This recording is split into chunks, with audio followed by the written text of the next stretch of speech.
Back then when I was in high school, I had a friend who owned the Elvis Presley record. He played to me. I didn't understand any word of English, but it sounds so good because I was kind of young. I loved something. I loved the beat, you see, the rock and roll music. So until that time, he just stayed there in my heart. We grew up in a family of musicians. My childhood was filled with weekend get-togethers where uncles, aunts, and cousins were all singing, dancing, and playing instruments.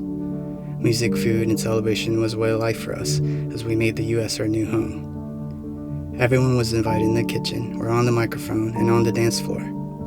My father, Voradeth Ditthavong, also happens to be a popular Lao singer, and his music is enjoyed by Lao communities throughout the world. However, like millions of people, my father is also an Elvis Presley fan, and a big one. I remember him telling stories about seeing Elvis in concert for the first time in Louisiana in 1976, and how much of an impact it had on him and my mother. Imagine their amazement and surprise when 10 years later my younger sister was born on January 8th, Elvis's birthday. So the King of Rock and Roll has a special place in our family.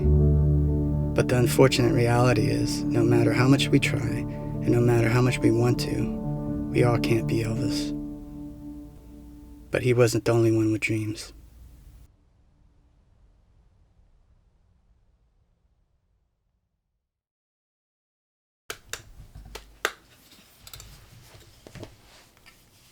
My favorite dream was when I became a famous dancer. I kept dancing.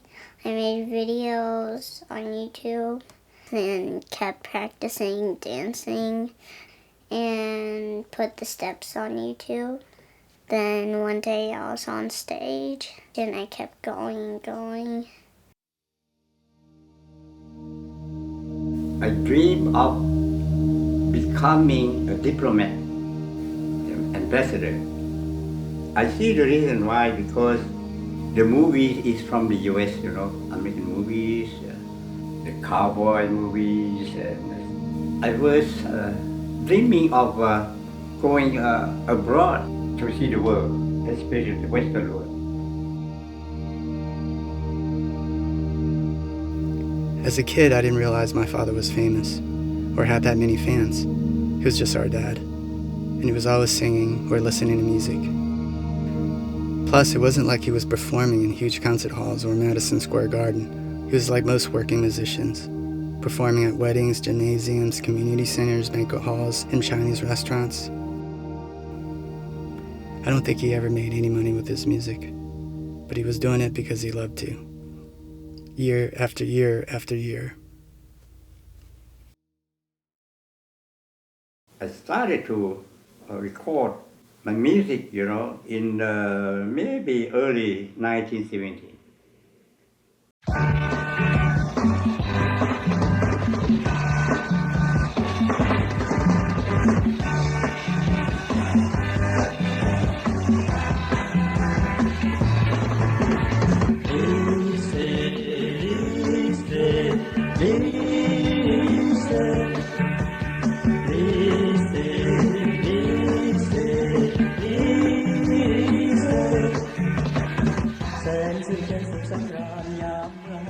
My music was a little different from the rest of the music that they ever heard about that, because I inject in my music about 20 to 30% of Western type of beat or melody, stuff like that.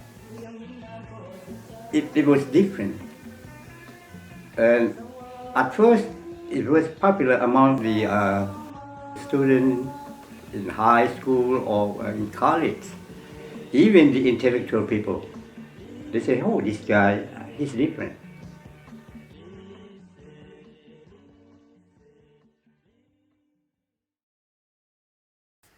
My grandpa likes to sing and dance weird. Hello? Hello? I'm gonna teach my grandpa a dance routine.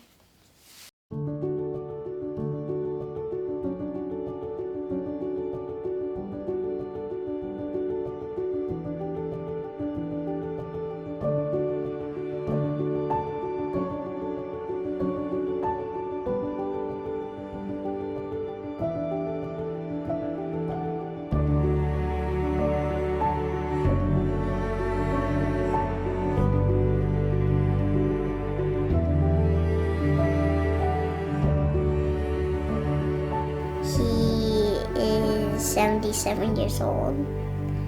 And his birthday is the day after Christmas. And he married 2 ladies, and one of them died. That's why he had to marry another lady.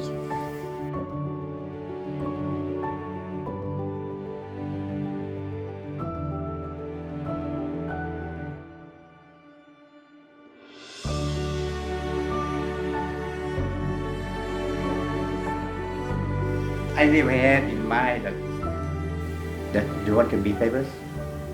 No. Do you want fortune? No.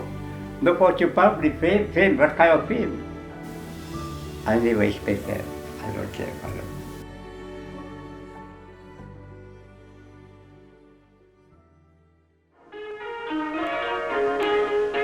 Strategically located in the heart of Southeast Asia, the landlocked kingdom of Laos is slightly larger than Idaho. It is a primitive land. Barely 15% of its 3 million people can read or write, and many Laotians in remote regions still believe the world is flat. I was born in Laos on November 18, 1974. At that time, besides music, education was important to my father. He was working on his master's degree at Louisiana State University after being offered a scholarship from the United Nations. Soon after my birth, my mother and 2 older brothers traveled to the U.S. to visit him, while I stayed back in Laos. Once I was a little bigger, the plan was for me and my uncle to join the family in the States in the following months. Unfortunately, that plan didn't happen. Political turmoil in Laos changed the course of our entire lives.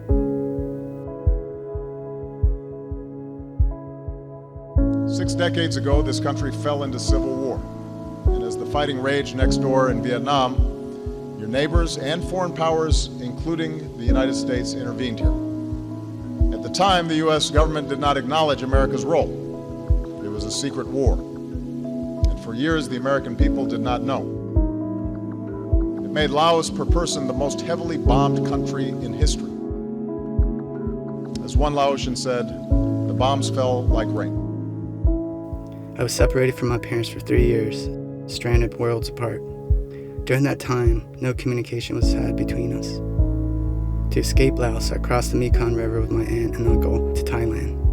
During our flight, my aunt said the family in front of us stepped on a landmine. They were killed, and we were lucky and made it to the Thai refugee camp.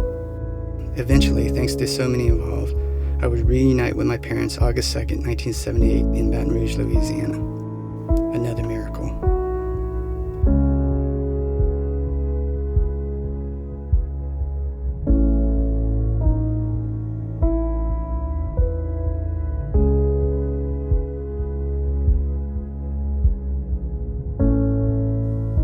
Life is a journey. Nothing is smooth like the highway. Even the highway has a bump. Be yourself. Don't get stuck to anything.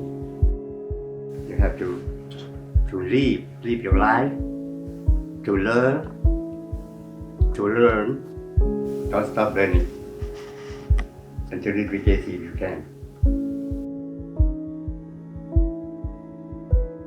If you love something, do it. Never give up until your last day. You have to have an idol, but you have to be you. You have to be you.